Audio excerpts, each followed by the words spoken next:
요즘 우리 교회에서는, 저희 교회에서는, 마가복음 말씀을 주일에 나누고 있습니다. 근데 마가복음 말씀을 나누고, 뭐 마가복음 말씀뿐만 아니라, 마태복음, 누가복음도 그렇고, 예수님의 사역을 이 시기별로 다 나누게 되다 보면, 예수님께서 갈릴리 사역을 하시다가 그리고 또 그 후반부의 그러한 사역은 예루살렘에서 그러한 사역입니다. 그런데 갈릴리에서의 사역과 예루살렘에서의 사역 사이에 나와 있는 그러한 예수님의 사역의 그러한 부분이 있어요. 어디냐면 예루살렘에 올라가시는 그러한 길입니다. 갈릴리에서 예루살렘에 올라가시는 그 길의 말씀이 마태, 마가, 누가복음 말씀 보게 되면 이게 의외로 작지 않습니다. 많은 그 부분을 차지하고 있어요. 오늘 제가 왜 이 말씀을 드리냐면 창세기 우리 35장 말씀을 보게 되면 창세기 앞에 야곱이 에서를 만나고 세겜에 그가 머무르게 된 이후서부터 우리 뭐 34장 3장 뒤에 후반부부터 시작하여서 35장까지의 그러한 말씀을 본다라고 하게 되면 야곱이 가나안 땅에 들어왔습니다. 근데 가나안 땅에 들어와서 어제 말씀에서 베델까지 이르는 말씀을 보았는데요. 그런데 야곱이 베델까지 이르고 또한 그의 아버지 이삭에게 이르기까지 그러한 시간을 보게 되면 이게 짧지 않은 시간입니다. 꽤 오랜 시간 동안 그가 그 중간에 있게 되어져요. 근데 저는 이 말씀을 야곱에 대한 인생을 보면서 이 뒷부분의 영역이 결코 적은 부분을 기록하고 있지 않습니다. 왜 이 부분을 이렇게 자세하게 기록할까? 오늘 말씀도 어찌 보면 베델에 도착하였으면요, 이제 다 도착했다 하고선 바로 이삭의 죽음으로 이어질 수 있는데요. 그 사이에 있었던 그러한 일들을 하나하나 다 말씀하고 있습니다. 세겜에서 있었던 일, 베델에 올라오기까지의 일, 베델에서 있었던 일들, 또한 베델에서 또 헤브론까지의 그러한 모든 일들. 이것을 통하여 우리에게 무엇을 말씀하실까요? 하나님의 그 인도하심과 손길을 우리가 볼 수 있는 겁니다. 오늘 그 16절 말씀을 보게 되면 제 말씀에서 야곱이 베델까지 올라오고 난 다음에 그 위에 있었던 유모 두보라를 죽고 나서 이 베델에 묵고 난 이후에 그는 그 베델에서 머무르지를 않습니다. 오늘 16절 말씀을 보게 되면 이러한 말씀이 있습니다. 우리 16절 말씀 같이 한번 읽어볼까요?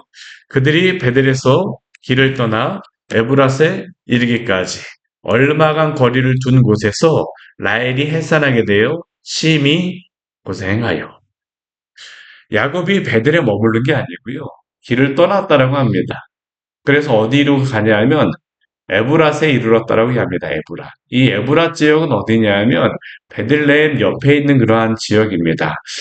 이 에브라 지역에 야곱이 간다라고 하는 것은 어디로 내려가는 거냐면요. 아버지 이삭에게 있는 곳으로 지금 남쪽으로 내려가고 있는 것입니다. 베들은 또 북쪽이거든요. 세겜에서 조금 더 남쪽에 있는 곳이 조금 더 남쪽에 있는 것이 베델이고요. 베델에서 더 남쪽으로 내려오는 것이 바로 이 에브라시입니다. 뭐 성경에 지금 여기에 나오진 않았지만 아직까지는 그렇게 유명한 장소가 아니기 때문에 언급하지 않지만 이 중간에 예루살렘도 있었고요. 중간에 뭐 기브온도 있었고 뭐 그러한 지역들이 중간중간 있음에도 불구하고 뭐 그 지역은 아직까지 그게 중요한 지역이 아니기 때문에 언급하진 않지만 지금 야곱이 계속적으로 남쪽으로 내려오고 있다는 겁니다. 남쪽으로 내려오고 있어요. 베델에서 길을 떠나서 에브라까지 이르렀습니다. 그런데 이 에브라까지 이르러서 얼마간 거리를 둔 곳, 그곳에서 어떤 일이 있냐면 라헬이 해산하게 되었습니다. 해산하게 되었어요. 아마 이렇게 출발할 때가 라헬이 아마 임신을 해가고 아이를 출산을 할 때가 가까웠던 것 같아요. 그럼에도 불구하고 야곱은 길을 멈추지 않았던 겁니다. 그런데 이 에브라시라고 하는 그러한 곳에 이르자 라헬이 이제 출산을 하게 되는 거죠. 근데 출산을 하는데 그냥 쉽게 나아지는 못해요. 여기 오게 되면 심히 고생한다라고 합니다. 그리고 또 17절 말씀에 오게 되면 그가 난산하였다라고 이야기를 해요. 난산하였다. 참, 이 아이를 낳는다라는 게 굉장히 힘든 것 아닙니까? 근데 라헬은 아들을 낳는 게, 그 또 다른 자녀를 낳는 게 굉장히 힘들었어요. 그리고 얼마나 힘들고 이게 난산이었던지 산파가 라헬에게 이야기합니다. 뭐라고 이야기하냐면 두려워하지 말라라고 이야기를 해요. 왜 두려워하지 말라라고 할까요? 지금 내가 또 등남한다라고 이 산파가 라헬에게 이야기하는 겁니다. 힘내라는 것이죠. 아들을 낳았다. 왜 이 이야기를 라헬에게 이야기할까요? 아, 라헬이라고 하는 그러한 여인은 평생에 수건, 또 마음의 소원이 무엇입니까? 자녀를 낳는 것이었습니다. 요셉을 낳았지만 요셉을 낳고 나서 그 요셉이라고 이름을 지은 이유가 무엇입니까? 더하여 달라는 의미가 바로 이 요셉이라는 의미입니다. 자녀를 더 낳게 해달라고. 지금 그녀의 소원과 같이 그녀가 그렇게도 바라고 기대했던 것 같이 또 다른 아들을 낳고 있다라는 겁니다. 힘내라, 힘내라. 라고 이 산파가 위로가 있죠. 두려워하지 말라. 지금 내가 또 등남하느니라. 그런데 그녀가 등남하는데 문제는 무엇일까요? 이게 너무나 이 아들을 낳는 것이 힘들었습니다. 그래서 18절 말씀을 보게 되면 그녀가 죽게 되었다고 얘기를 하죠. 그리고 혼이 떠나려고 할 때에 이 라헬이 그 아들의 이름을 뭐라고 부르냐면요. 베논이라고 부릅니다. 베논이. 베논이라고 하는 의미는 어떤 의미냐면 벤이라고 하는 의미가 이게 아들이라는 의미고 논이라고 하는 의미가 어 이게 슬픔, 고통, 뭐 이러한 의미입니다. 그러니까 인생을 살아가는 그러한 의미를 여기에 담고 있는 것이죠. 인생은 뭐 슬픔이요, 고통이요, 뭐 이렇게 이야기할 수 있는데 그 아들 낳으면서 그녀가 하는 이야기가 고백하는 게 바로 그것입니다. 베노니. 그렇게 아들을 낳기를 소원하고 그가 결국에는 그 아들을 낳았지만 결국 그녀가 이 아들을 키우지 못하고 막상 그녀가 떠나게 되니까 슬픔의 아들이라는 겁니다. 얼마나 그 마음속에 안타까움이 있었을까요? 그렇게 기대하였던 또 다른 아들을 낳았는데 내가 이 아들을 잘 키우기를 소망하였었는데 그 아들을 두고 가는 이 라헬의 마음이 이 아들 이름 위에 있는 것이죠. 이러한 것을 본다라고 하게 되면 우리 인생에 그러한 것이 무엇인가라는 것들을 우리는 생각해 보게 되어집니다. 많은 것들을 우리가 이루고 실제로 그런 것들을 소원하였다 할지라도 봄을 얻었다 할지라도 우리는 이 세상에 그러한 모든 것들을 우리의 죽음에 이르렀을 때 가지고 갈 수 있는 것이 아닙니다.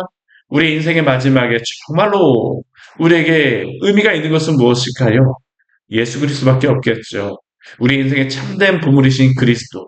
그리스도의 다른 그러한 것들은 사실 이 땅에 있는 그러한 모든 것들은 아무리 좋은 것을 얻었다 할지라도 슬픔일 수밖에 없다라는 것이 바로 오늘 라헬을 통하여서 고백되어지는 것이죠. 그런데 라헬이 이렇게 이 아들의 이름을 베논이라고 불렀지만 뒤에 보게 되면 18절 말씀을 보게 되면요. 우리 이렇게 또 말씀이 뭐라고 말하냐 하면 그의 아버지는 그를 베냐민이라 불렀더라. 야곱이 그 아들의 이름을 무엇으로 고쳐주는 겁니까? 베야민. 이 야민이라는 의미가 오른쪽이라는 의미입니다. 오른쪽의 아들. 이 성경에 보게 되면 이 오른쪽이라고 하는 의미는 힘이라는 의미거든요. 힘이 있고 능력이라는 의미이기 때문에 야곱이 아들의 이름을 뭐로다 바꿔주는 거냐면요. 슬픔의 아들이 아니라 능력의 아들 또한 권능의 아들이 되라고 베야민이라고 이름을 바꾸어 주었습니다. 참 이것을 보게 되면요. 우리가 한 가지 발견할 수 있는 것은 우리 한 가지 좀 인상적인 것은 무엇이냐면 야곱이 여태까지 12명의 아들을 낳았습니다. 그렇죠? 근데 12명의 아들을 낳았는데 한번 기억해 보십시오. 야곱이 그 아들의 이름을 지은 적이 있었습니까? 한 번도 없었습니다. 그 이름을 다 누가 지었었습니까? 그 어머니들이 이름을 지었던 겁니다. 유일하게 야곱이 이름을 지어준 아들은 베냐민 한 명밖에 없어요. 베냐민. 어, 어쩌면 라헬이 마지막에 지어준 그 이름조차도 야곱이 그 이름을 바꾸게 되어집니다. 왜 그럴까요?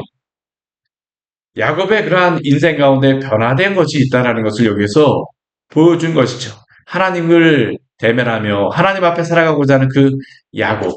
비록 그의 아내를 이곳에 묻고 떠나게 되어지고 그가 사랑하였던 그 라헬이 죽게 되어지지만 그러나 그는 그것으로 끝이 아니라는 겁니다. 하나님 안에 소망이 있음을 그는 알기 때문에 마지막으로 태어난 그 아들의 이름을 그가 이름을 바꾸어 부르죠. 베냐민.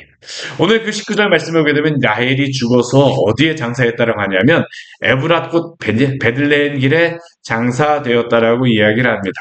오늘날에도 이스라엘 가보게 되면요, 이 베들레헴과 베들레헴 그 지역 같은 경우에는 이 팔레스타인 사람들이 사는 그러한 지역 같은 경우 벽으로 이렇게 딱 둘렀습니다. 그래서 그들이 못 나오게 이렇게 막고 있거든요. 근데 그 앞부분에 보게 되면요, 이 유대인들이 이 라헬의 묘 있는 데에는 밖으로 다 빼놔갖고 이 가묘 있는 그러한 장소를 만들어 놓고 있습니다.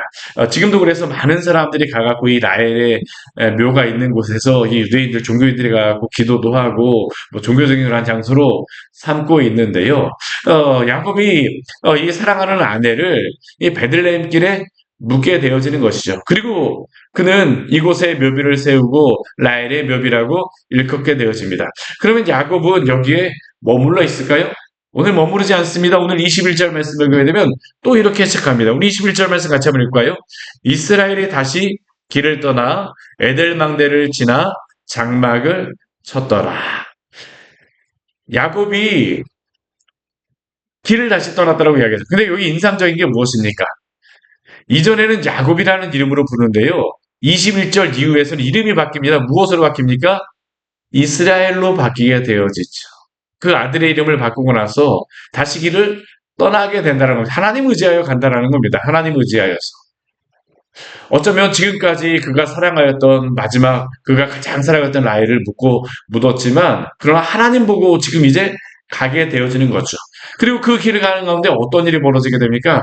참 부끄러운 일이 한 가지 벌어지게 되죠. 그의 맏아들이었던 르우벤이 가서 그의 아버지의 첫 비라와 동침하였다라고 이야기를 합니다. 성경을 보게 되면 이러한 것을 결코 가리질 않습니다. 그 성경에 나와 있는 모든 사람들의 그 죄악을 그대로 고스란히 보여줘요. 왜 이런 것들을 보여줄까요? 인간이 얼마나 죄악된 존재인가라는 것을 하나님 결코 가리지 않습니다. 이스라엘이라고 하는 그러한 이름으로 바뀌었음에도 불구하고 여기에 무엇이 나 있습니까? 여전히 인간의 세상 가운데 인간이라고 하는 존재가 어떠한 존재인가라는 것을 그의 아들 르우벤을 통하여서 보여주게 되죠. 이 비라 같은 경우는 누구의 그러한 시종이었었냐 하면 라헬의 그러한 시종이었습니다. 근데 레아의 첫째 아들이었던 르우벤이 라헬이 죽게 되자 비라를 범하게 되어지죠. 뭐 여기에 대해서 여러 가지 설명을 할 수 있겠지만 그러나 분명한 것은 무엇입니까? 레아 이 르우벤이 그의 아버지의 아내를 범하는 것. 사실 이것에 대해서 그 위에 보게 되면 야곱이 이것에 대해서 따로 말하지 않습니다. 충분히 말할 수 있음에도 불구하고요. 이전 같으면 우리 시몬과 레이가 범하였을 때 막 세겜 사람들을 죽이고 했을 때 야곱이 굉장히 책망을 하거든요. 근데 여기에서는 책망하지 않습니다. 왜 책망하지 않을까요? 하나님께 맡기는 것이죠. 그러나 그가 이것을 잊었던 것은 아닙니다. 가장 뒤에 야곱이 그 아들들을 축복할 때 보게 되면 르우벤을 장자로서 인정하지 않습니다. 왜 그렇습니까? 바로 이 사건 때문이죠. 이 죄악이라고 하는 것이 그냥 넘어간다 할지라도 하나님 앞에서 그 죄악이 그냥 용서를 해주실지 모르겠지만 그러나 그 죄악이 그냥 남아있다는 것을 우리는 볼 수밖에 없습니다. 얼마나 이 죄악을 하나님이 미워하시는가. 그리고 또 23절 이후에 말씀에 오게 되면요. 이제 야곱의 아들들의 이름을 여기에 기록하고 있습니다. 야곱의 아들들의 이름을 기록하고 있어요. 그 아들들이 누구냐면 레아에게서 난 6명의 아들의 이름이 나오고요. 또 라헬에게서 태어난 2명의 아들의 이름이 나오고 또 그 라헬의 여종 비라에게서 난 그러한 2명의 아들과 또 레아의 여종 실바의 아들들에게서 난 2명의 아들들이 여기에 나오게 됩니다. 그래서 총 12명의 아들들이 이곳에 기록이 되었습니다. 왜 여기에 기록하겠습니까? 도착하는 곳이 있거든요. 우리 27절 말씀 같이 한번 읽겠습니다. 야곱이 기랏 아르바에 마므레로 가서 그의 아버지 이삭에게 이르렀으니 기랏 아르바는 곧 아브라함과 이삭이 거류하던 헤브론이더라. 아멘. 왜 야곱이 베델에 머무르지 않았을까요? 하나님이 베델까지 이끄시는 그러한 것은 분명한 목적이 있었습니다. 왜냐하면 하나님께 서운을 하고 하나님이 야곱이 하나님께 소원을 하고 하나님께 약속하였던 것이기 때문에 베델까지 이렇게 하셨지만 그러나 헤브론은 사실 야곱이 서원하거나 그러한 장소는 아니었거든요. 그런데 야곱이 헤브론까지 갑니다. 왜 헤브론에 그가 와야만 됐을까요? 그의 아버지 이삭이 이제 죽기 때문이죠. 이제 그 뒤에 보게 되면 우리 28절 말씀에 보게 되면 이삭의 나이가 180세라고 이야기를 하고 나서 29절 말씀에 보게 되면 이삭이 나이가 많아서 죽게 되어지고 기운이 다하여 죽어서 자기 열조에게 돌아갔다라고 이야기를 합니다. 그리고 에서와 야곱이 그를 장사하였다라고 이야기를 하죠. 그리고 오늘 그 36장 1절부터 8절까지의 말씀에서는 에서의 족보가 쭉 나오게 됩니다. 우리 그 에돔의 그러한 족보, 에서의 족보가 여기에 보게 되면 세 명의 아내를 통하여서 태어나는 그러한 족보와 또한 그가 세일산으로 가게 되어졌다는 것을 이야기하고 있죠. 그러면 에서가 세일산에 거주하게 되면 이제 이삭이 머물렀던 그러한 헤브론에는 누가 거주하게 될까요? 이스라엘인 야곱이 거주하게 되는 겁니다. 왜 야곱이 이곳에 가야만 할까요? 장자로서의 그러한 역할을 하게 되어진 겁니다. 사실 우리가 이 말씀을 잘 보게 되면 지금까지 제가 뭐 여러 가지 야곱의 그러한 여정들을 설명을 해드렸지만 야곱의 인생을 보게 되면 야곱의 시작은 야곱의 그러한 인생 처음은 무엇이었습니까? 다른 사람에게 그 발뒤꿈치를 붙잡고 에서의 발뒤꿈치를 붙잡고 태어나서 그 장자의 축복을 하나님이 주시겠다고 약속하셨음에도 불구하고 에서에게 어떻게 하든지 간에 그 장자의 축복을 뺏으려고 했던 것이 바로 야곱이었었고요. 또한 그 아버지에게 복을 받기 위하여서 그 아버지를 속이고 나서 그 축복을 실제로 받았었죠. 그러나 그가 여태까지 살아온 그 인생을 보게 되면 어떻습니까? 그가 그렇게 하여서 아들을 낳았던 것이 아닙니다. 그곳에서 그의 아버지의 재산도 그가 그렇게 해서 얻은 것도 아니었습니다. 어디에서 그거 얻었습니까? 어찌 보면 그가 가장 고생했던 라반의 집에서 그 아들들을 얻게 되어졌고요. 그의 재산들도 라반의 그러한 그 핍박과 여러 가지 고난 가운데서 하나님이 얻게 하여 주셨습니다. 어찌 보면 에서 같은 경우도 이곳에서 그냥 머물러 있을 수 있어요. 근데 에서가 왜 이곳으로 다른 지역으로 세일산으로 떠나가게 되어졌을까요? 뭐 이것은 말 안 하지 않아도 분명하죠. 이전에 그 아브라함과 함께 있던 롯이 그 아브라함을 떠나서 갔던 그러한 이유도 그쪽 지역이 더 푸르르고 살기에 좋다라고 생각했기 때문입니다. 오늘 에서가 그곳으로 떠나는 이유도 분명합니다. 더 살기 좋고 더 성공할 수 있고 더 복주기에 좋을 것 같다라고 생각하는 그 지역으로 가게 되죠. 근데 결국 그가 그곳을 감으로 말미암아 이삭이 머물렀던 또한 아브라함의 무덤이 있는 그 장소를 누가 얻게 되어지는 겁니까? 야곱이 얻게 되죠. 그리고 그곳에 머무르게 되었던 야곱의 이름을 성경에 보게 되면요. 무엇으로 말씀하고 있냐면 이스라엘이라는 그러한 이름으로 말씀하고 있습니다. 야곱이 스스로 복을 쟁취한 것이 아니라 누가 그 복을 주셨다는 겁니까? 하나님이 주셨다는 것이죠. 하나님이 이끌어 오셨고 다리를 저는 야곱을 이 헤브론까지 이끄심으로 말미암아 그의 인생 가운데 그의 삶을 이끌어 오셨다. 이게 바로 마지막에 나와 있는 야곱의 인생 가운데에 보여주는 분명한 것 아닙니까? 때때로 우리의 인생 가운데 여러 가지 많은 일들이 있습니다. 오늘 말씀에도 보게 되면 야곱에게 있었던 여러 가지 슬픔과 뒤에 보게 되면 슬픔의 그러한 사건들이 많이 나오죠. 드보라도 묻고 또한 그의 사랑하였던 라헬도 그 중간에 에브라스에 묻게 되어지고 베들레헴에 묻게 되어지고 또한 그의 아들의 그러한 죄악이 고스란히 드러나 있습니다. 그러나 야곱은 그러한 것들 때문에 멈추지 않아요. 왜 그렇습니까? 하나님이 주신 그 축복의 그러한 장소가 바로 이 헤브론이라는 것을 그는 알고 있기 때문이죠. 우리 창세기 28장 말씀을 보게 되면요. 이러한 말씀이 있습니다. 우리 창세기 28장 말씀 우리 읽고 우리 말씀 마무리하도록 하겠습니다. 창세기 28장 우리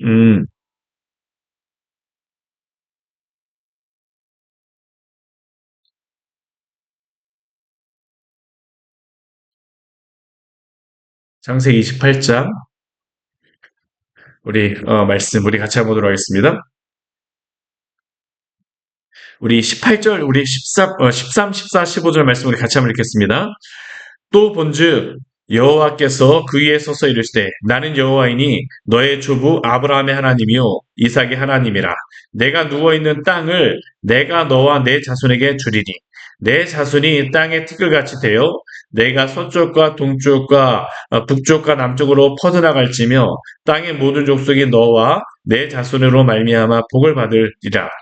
내가 너와 함께 있어 내가 어디로 가든지 너를 지키며 너를 이끌어 이 땅으로 돌아오게 할지라. 내가 내게 허락한 것을 다 이루기까지 너를 떠나지 아니하리라 하신지라. 우리 이 말씀을 베델에서 주었지만요.